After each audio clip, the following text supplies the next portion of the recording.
Hiriyyaan sin filatini ati hiriyyaa filadhu jedhe. Hiriyyaa gantuu Rabbiin haa baraaru. Hubadhu jedha. Hiriyyaa gantuu waa sadii. Qoree bishaan keessaa, boofa marga keessaa, summii midhaan keessaa hiriyyaan dhugaa waa 9, 9 sun garuu waa 90 siif tahaa beekii jedhe.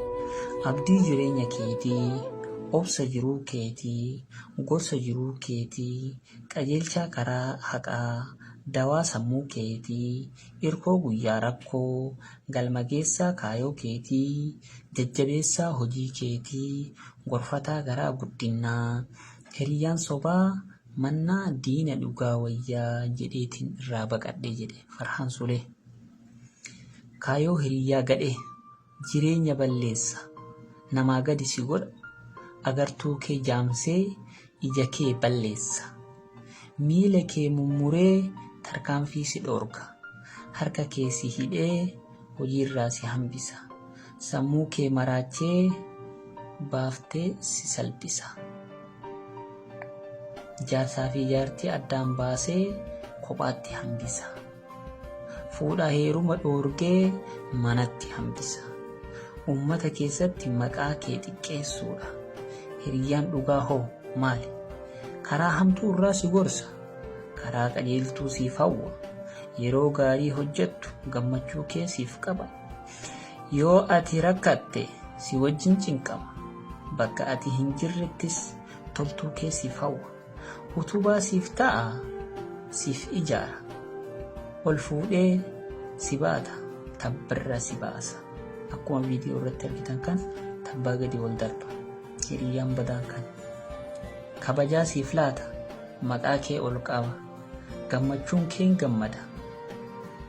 Yoo ati gadditu si wajjin gadda, yoo ati gammaddu si faana gadda. Dildila si jalaa hin muru, dhaabate sin dhoobu. Kanaafuu hiriyyaa badaatti hin hidhatin.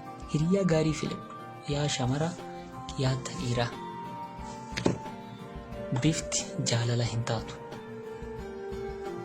Hiriyyummaa ati ka dhiiraa, ati ka durbaa nama dhugutti hin hidhatin. Bakka siif hin qabu yooma. Yoo suusiin isa qabde si gurgurata, si nyaata, si gata.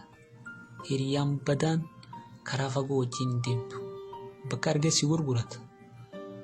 Garuu nama hiriyyaa dhugaatti yoo hidhatte, yoomuu Rabbitti hidhattee galma geetta. Bakka malee sin dhaabu. Hiriyyaan badaan bakka malee si dhaaba. Hiriyyaan dhugaa yoomiyyuu hiriyyaa dhugaati. Hiriyyaan sobaa garuu sobni isaa qilee si buusa. Yoomiyyuu galma geetta hiriyyaa dhugaa yoo qabaatte. Hiriyyaan sobaa galmaan sin gayu abad. Sababiin isaa akkuma isin argitan kana ta'ufiitii qofa eega bahee jedhe hin yaadu. Osoo hiriyyaa dhugaa ta'e wajjin du'a sun hin jiru. Dhaamsa ani isiniif qabu, hiriyyaa dhugaa filadhaa.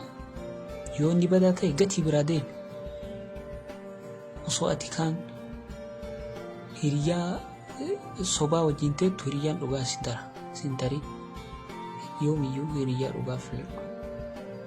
Soba duukan deemin hiriyyaan sobaa qilee akkas hin buufu. Ka shamaraa ka dhiiraallee